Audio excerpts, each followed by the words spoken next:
Hello, my friends. My name is Ryan, and you are watching another book review.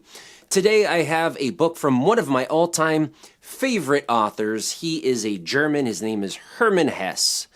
Some people pronounce it Hesse. I'm not exactly sure. I called him Hermann Hesse since I first was introduced to this guy.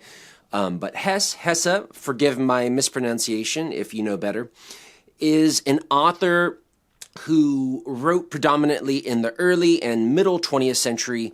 He wrote many different novels, also poems. He was from the Black Forest, spent a lot of his life in Switzerland. He knew Carl Jung. He was friends with Thomas Mann. He won a Nobel Prize in literature. And he's a well-accomplished author who became very famous, I think particularly around maybe the 60s or the 70s. He speaks to the individual. He speaks to the artist. He speaks to the sensitive soul, the person who sort of has deep feelings about life. When you read him, you are drawn into a very personal narrative of whatever character that he is portraying in his novels. The characters always feel very personal. You go through their triumphs, you go through their failures, and you feel everything they feel, and he does not pull the punches. He is extraordinarily honest. His novels aren't really all that long. It's not like War and Peace, but they all do have that flavor of the person who experiences life with all of its emotions. All of his characters, I have identified with his characters in all of his novels, but today I want to talk about Gertrude. Gertrude is one of his first novels, and I read somewhere online that Hermann Hesse was not exactly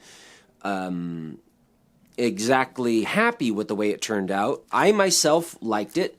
I first picked this up when I was visiting my uncle Bob. If you want to watch that series where I tell a crazy story of visiting my Uncle Bob in Madeira, he had that on his bookshelf, and I had almost finished reading it. Then he kicked me and my wife out of his house, and so I re-picked it up when I saw it at the bookstore, and I revisited it, finished it, and I love this novel.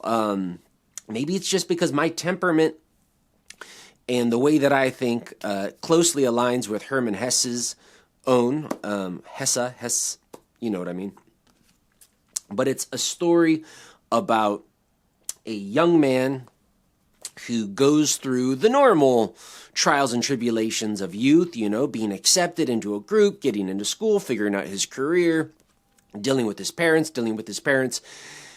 agreeing or disagreeing, supporting his life, dealing with love, and then some of the tragedies that happen to him. He gets a crippled leg, and he loses confidence in life. He sees other young people dancing. He can no longer dance, and he goes really introverted and tries to find meaning in sort of the reveries that spontaneously combust when he is under certain conditions. A lot of it is about that. If you have ever had a creative experience where suddenly you had all cylinders firing, the world became clear, your tragedy just parted, your sorrow parted like black clouds being dispersed by the sunshine. Hermann Hesse does a great job of capturing that, as well as those dark clouds of sorrow. So this character goes through all of that. He eventually becomes a composer. It talks about his feelings of inadequacy, the imposter syndrome that most of us are so familiar with, accepting his destiny, friendship, going through the vicissitudes of friendship, and also the friend's impact on his own work and their lovers and jealousy. It's a great, gripping story if you are someone who really likes diving into psychology and feeling and emotion, and you have an interest in the creative process and how our psychology and how our life and how our fate intertwines with our creative output. I think Hermann Hesse is an exemplar of that. All of his novels do deal with these individuals who go through this sort of individuation and sort of their hatred for life and their love for life, and how all of their events of their youth and middle life impact who they are, as well as their destiny and their beliefs, and a little bit of philosophy, although the main character in this mentions several times that he's not a philosopher, and you don't have to be. You don't have to be an artist to appreciate this novel, but you will find nuggets of wisdom. It is a very gripping story. You may. I found myself while reading it, loving it and deeply feeling, but also recollecting a lot of my own personal tragedies. So it could be something that sort of stirs up your past a little, as Hess treats everything, love, career, family, with such a candid honesty that you're gonna reflect on your own life, possibly like I did, and start to re-examine some of the events that have happened in your own fate.